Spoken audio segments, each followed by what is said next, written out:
आज फिर से हम भारतीय सभ्यता संस्कृति और कला के अंतर्गत जो यूपीएससी सिलेबस में मेंशन है उसी के अकॉर्डिंग मूर्ति कला या स्कल्पचर के या सिक्का के बारे में जानने की कोशिश करेंगे, जो हमारी प्राचीन एंशियंट हिस्ट्री में है, जो हमें यूपीएससी सिलेबस के अंतर्गत देखने या पढ़ने को मिला है। उसी का डिस्कशन हम एक फॉर्मेट के अंतर्गत करेंगे। फॉर्मेट के अनुसार हम जब देखते हैं कि भारतीय सभ्यता संस्कृति परफॉर्मिंग कला के विभिन्न रूप में मूर्ति कला, इसका फॉर्मेट के अंतर्गत हम देखेंगे पहले कि मूर्ति कला क्या है, तथा उसके बाद हम देखेंगे मूर्ति कला का विकास विभिन्न कालखंड में। उसके बाद हम देखेंगे मूर्तियों की चोरी विभिन्न कालखंड में, मुस्लिमों, अंग्रेजों एवं आज़ादी के बाद 1947 के बाद भी मूर्तियों की चोरी होती रही भारत से। उसके बाद हम देखेंगे मूर्तियों का संरक्षण वापस लाने की कोशिश एवं कानून, तथा उसके बाद हम निष्कर्ष देखेंगे। अब हम फॉर्मेट के अकॉर्डिंग इस टॉपिक की शुरुआत करने की कोशिश कर रहे हैं। मूर्ति कला क्या है?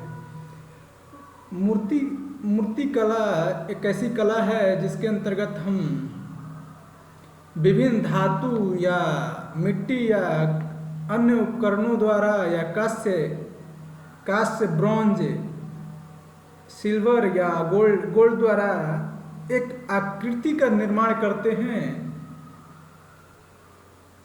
तथा उसे डिजाइन करते हैं तथा उसमें बहुत सारे वस्तुओं का मटेरियल का इस्तेमाल करते हैं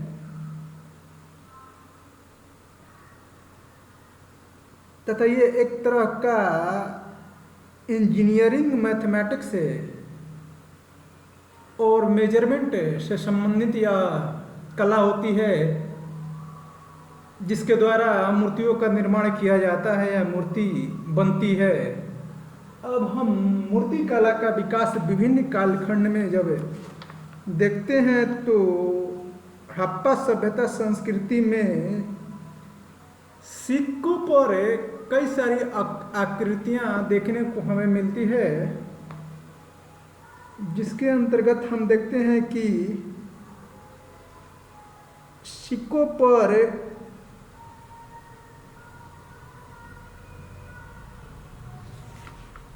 कई सारे आकृतियां जैसे कि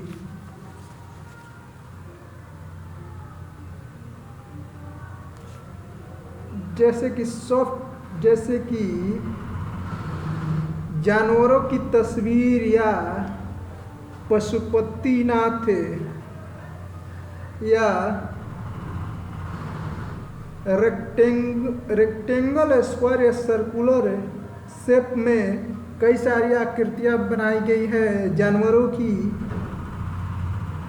जिसको soft river stone, copper, steatite, gold और आइवरी से जनरली बनाया जाता था उस काल में। तथा इसमें सांड की फोटो, राइनोसोरस की फोटो, एलिफेंट, टाइगर, बिशोन, गोट और बुफेलो एक्सेट्रा का सिक्कों पर या कहे स्क्वायर रेक्टेंगल के शेप में बनाकर सिक्के जैसा और उस पर इन चित्रकारी का निर्माण किया जाता था या मूर्ति कला का निर्माण किया जाता रहा। तथा उसी के समय हम देखते हैं कि डांसिंग गर्ल का स्वरूप देखने को मिलता है, जो कि टेराकोटा से निर्माण का भी बातें सामने देख के आता है। तथा इसमें mother goddess toy cart with wheel भी बनाने का जिक्र आता है, जो कि मूर्ति कला के अंतर्गत ही आएगा। तथा इसमें डांसिंग, नाचने वाली लड़की का फोटो भी इसमें देखने को मिलता है। तथा इस सील का या सिक्का का महत्व क्या होगा, इसे हम अंग्रेजी में ही डिस्कस कर देते हैं। Used as an amulet that is to wards off the evil, also used as an educational tool. Some seals have presence of pi sign. Prominent seals Pashupati humped bull, elephant, rhinoceros है।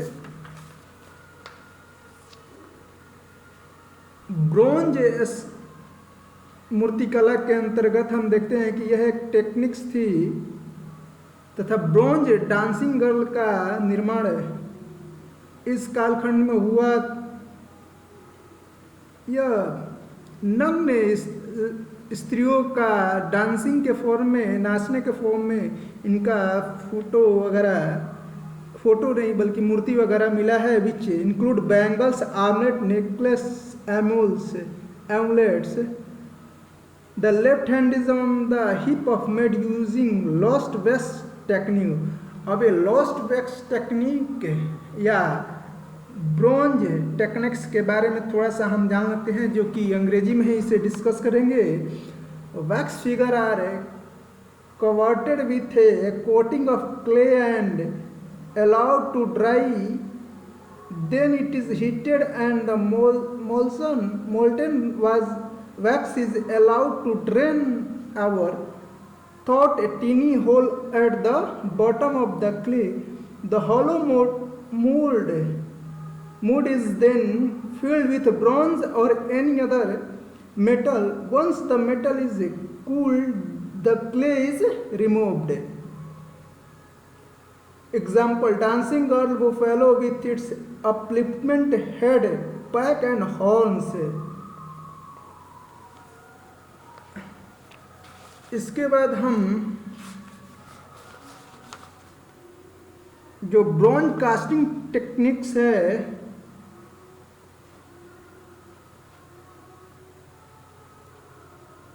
या dancing, यह भी English में ही है, इसे English में discuss कर देते हैं। Dancing girl from Mohenjodaro is the earliest bronze sculpture dated 2500 BCE. Interested image of Jain Tirthankara have been discovered from Chausa, Bihar, belonging to the Kushan period during 2nd century CE. This bronze show how the Indian sculpture had mastered the modeling of masculine human physique and simplified muscles. Even during Gupta period, bronze casting was demonstrated very skillful. How bronze casting achieved high stage of development in medieval period. Although bronze images were modeled and cast during the Pallava period in the 8th and 9th century, some of the most beautiful and exquisite statues were produced during the Chola period in Tamil Nadu from the 10th to the 12th century. Pallava period. Among the Pallava period, bronze of the 8th century is the icon of Shiva seated in the earth Paryanka Asana, one leg kept dangling. Chola period. Although bronze casting has a long history in South India, a much larger and much greater number of bronze sculptures in all sizes ranging from massive to miniature were cast during the Chola period than before, further attesting to the importance of bronze sculpture during the period. Chola bronze are the most sought after collector item by art lovers all over the world. The wide range of Shiva iconography was evolved in the Tanjore region of Tamil Nadu. The 9th century Kalyana Sundara Murti is highly remarkable for the manner in which Panigrahana ceremony of marriage is represented by two separate statues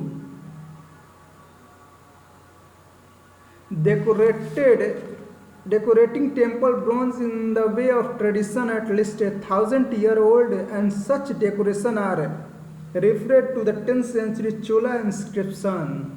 Vijayanagar period during the 1600 century. During the Vijayanagar period in Andhra Pradesh, the sculptors experimented with portrait sculpture in order to preserve knowledge of the royal patron for posterity. At Tirupati, life-size standing portrait statue were cast in bronze depicted Krishna Devacharya with two Queen Tirumangalamba and Chinnamma Devi. The technique and art of fashioning bronze image is still skillful practice in South India, particularly in Kumbakonam.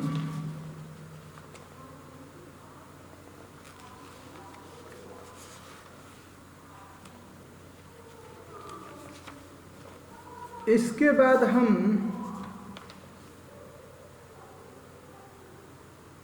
बाद हम देखते हैं कि मौर्यकालीन art and craft के संदर्भ में हम देखेंगे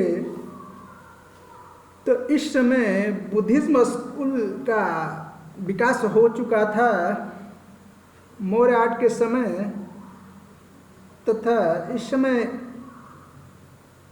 most of the shape decorative form employed were indigenous in origin. Some exotic forms show the influence of Greek, Persian and Egyptian culture.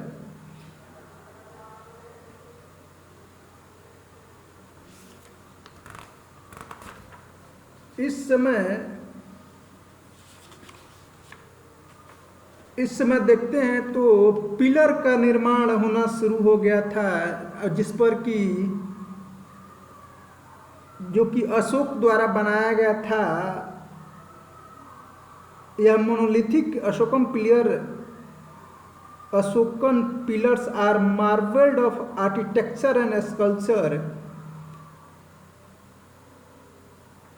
इन पिलरों पर बुल, लायन, एलिफेंट इत्यादि का चित्र या जो है मूर्ति बनाया जाता था।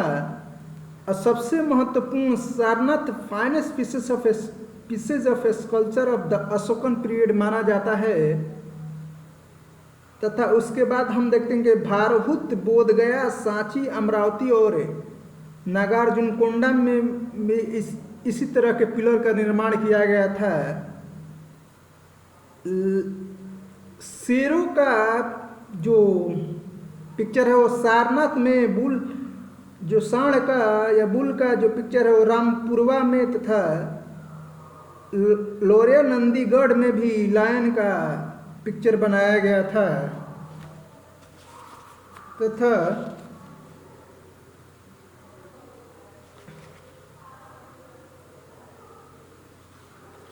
मौर्योत्तर काल में हम देखते हैं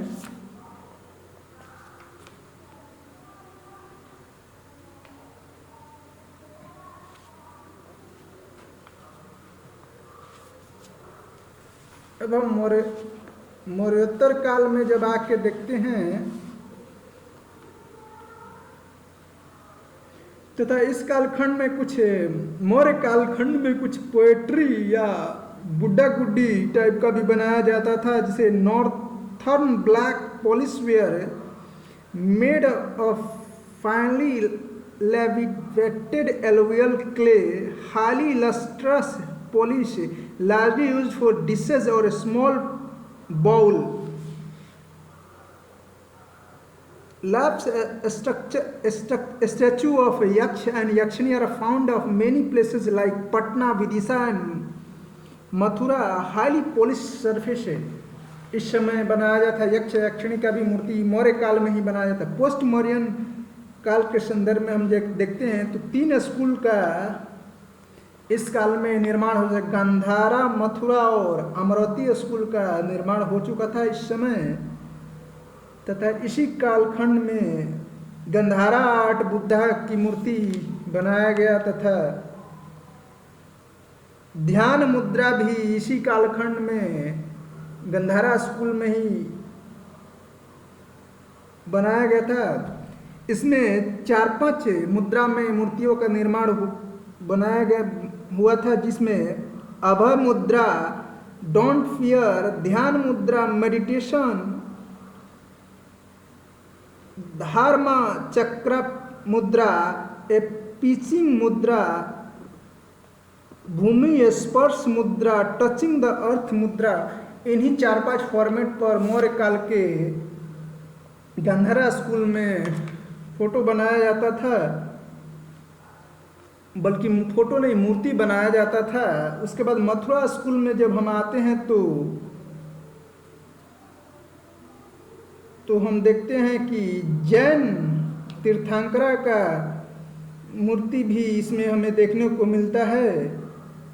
the famous headless statue of Kanishka का सबसे प्रसिद्ध रहा इस कालखंड में, तथा इस कालखंड में बुद्धा को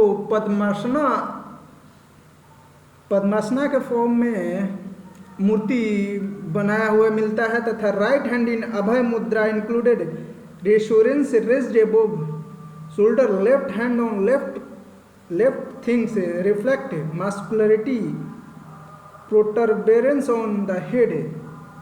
इस मुद्रा का इस समय में हमें देखना है, इस समय टेराकोटा का इस्तेमाल तथा सैंडस्टोन का इस्तेमाल किया जाता था, रेड सैंडस्टोन का इस्तेमाल किया जाता था मूर्तियों को बनाने में। इसी के अंतर्गत हम जब अमरावती स्कूल के अंतर्गत जब देखते हैं तो इस समय भी गौतम बुद्ध की मूर्तियाँ का जिक्र आता है, जिसमें त्रिभंगा,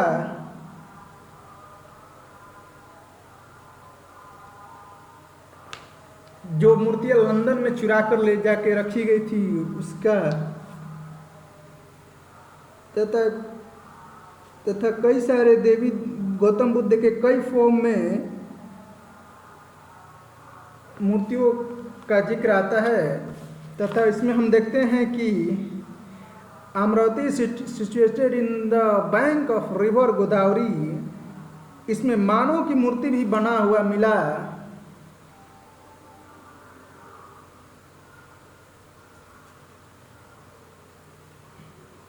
मूर्तिकार को शारीरिक संरचना का स्वाभाविक तरीका जानते थे, तथा वहाँ कपड़े और फोल्ड दिखाया हुआ मिलने लगा इसी कालखंड में।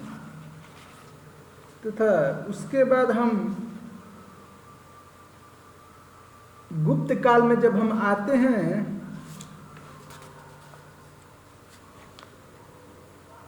तो देखते हैं कि यहाँ पर विष्णु का बड़ा टेम्पल देखने को मिलता है, तथा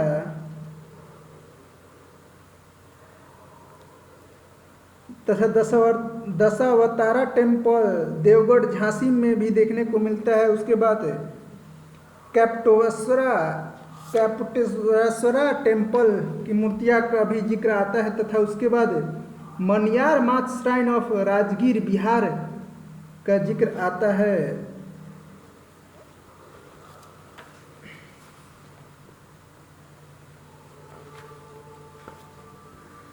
तथा इसी के अंतर्गत हम लोग देखते हैं कि पाटलिपुत्रा, मथुरा एवं प्रयागराज भारत के अंदर मंदिर के अंदर मूर्ति का निर्माण इसी कालखंड में शुरू हो गया।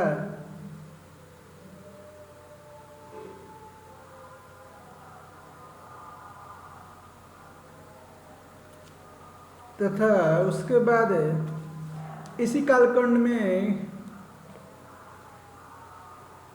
इस कालखंड के बाद अब हम आते हैं मूर्तियों की चोरी विभिन्न कालखंड में मुस्लिमों एवं अंग्रेजों और आज़ादी के बाद 1947 के बाद भी इसे देखने की कोशिश हम करते हैं। तो 800 साल के इतिहास में मुस्लिमों ने बहुत बड़े स्तर पर मूर्तियों को तोड़ा, मंदिरों को तोड़ा।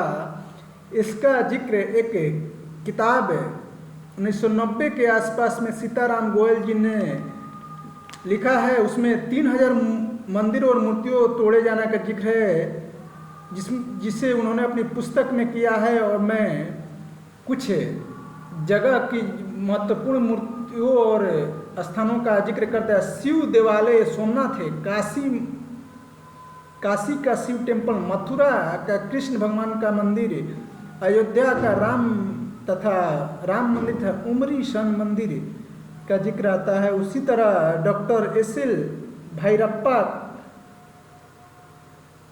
होशियार के नोबल में, होशियार के समय अपने नोबल में होशियार राजा के कार्य समय में माँ सरस्वती की मूर्ति बनी थी, जिसे तोड़कर मुस्लिमों ने मोतीफ मस्जिद बना दिया। मुस्लिम मूर्तियों को तोड़कर या तो बेच देते थे, नहीं तो मस्जिदों की सीढ़ियों पर दफना देते थे। जैसे कई सारे मस्जिदों का जिक्र हो इन्होंने क्या कहता था सीताराम गोयल जी ने किया है। अब हम देखेंगे अंग्रेजों द्वारा मूर्तियों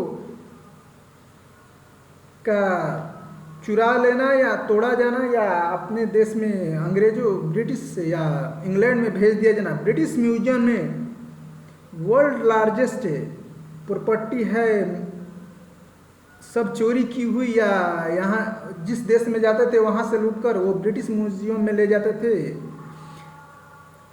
एक अनुमान के हिसाब से कई हजार मूर्तियों को चुराकर ब्रिटिश अपने यहाँ ले गए थे, जिसमें हम देखते हैं तो कोहिनूर,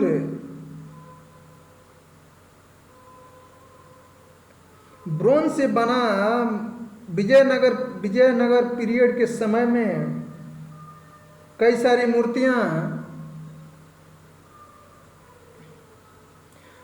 उसके बाद हम देखते हैं बृषहानाना योगिनी योगा का मूर्ति, नटराज का मूर्ति, अर्धनारीश्वर का मूर्ति, शिवपुरम नटराजा, बुद्ध का स्टैचू या मूर्ति। यह ज़्यादातर ये मेट्रोपॉलिटन म्यूजियम ऑफ आर्ट में रखा गया है तथा कुछ मूर्तियों को इन लोगों ने लौटाया भी, जिसमें गॉडेस दुर्गा का महिषासुर मर्दिम मूर्ति, वर्तेश्वर टेम्पल, बैजनाथ धाम हिमाचल की मूर्ति तथा head of the male deity Sultanganj Buddha की मूर्ति इन्होंने लौटाया। तथा उसके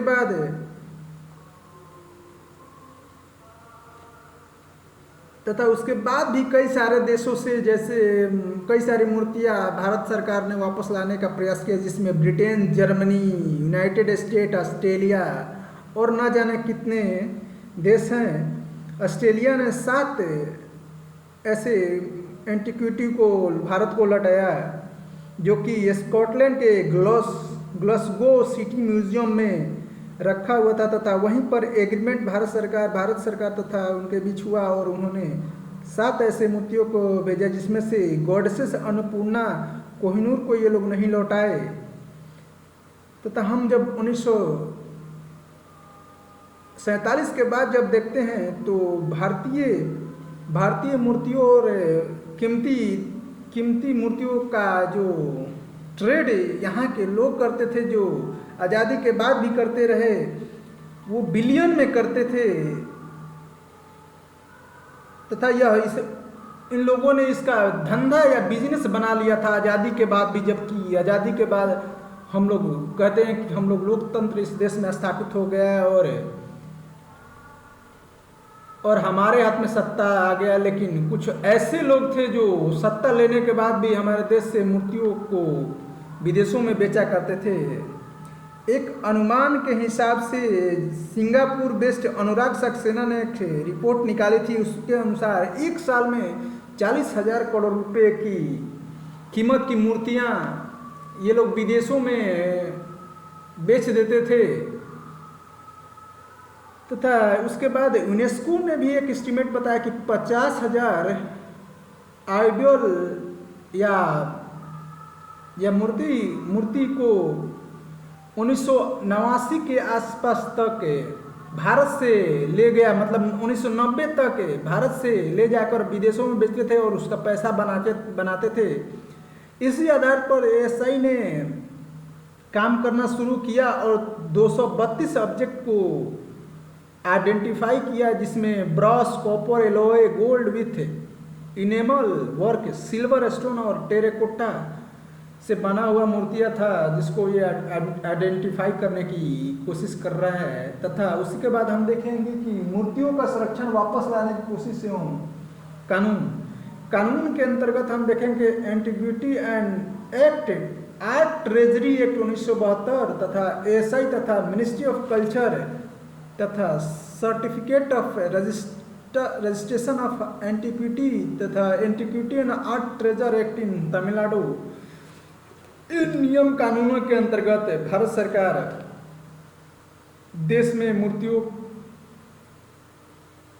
मूर्तियों के स्मगलिंग को रोकने की कोशिश करती है तथा जो मूर्तियाँ यहाँ से ले जाया गया है विदेशों में, उसे लाने की कोशिश करती है। और इसमें भारत सरकार सक्षम भी हुआ है, कई जगहों पर सक्षम हुए, लेकिन फिर भी हमारे देश से कई हजारों मूर्तियाँ, 50,000 का तो ये डाटा यूनेस्को द्वारा दिया गया है, जिसको ले जाया गया है और उसे बेचकर या उसको गलाकर ये लोग उसका व्यापार करते रहे। और हम लोग हैं कि एक पता नहीं किस दिशा में हम लोग चले कि आज़ादी के बाद भी हमारे यहाँ लूट मची रही मूर्तियों की, और जो हमारे आराध्य हैं उनकी, या जो भी हम लोग मूर्ति कला का विकास किया अपने देश संदर्भ में। न जाने कितनी ही मूर्तियाँ थी। धन्यवाद।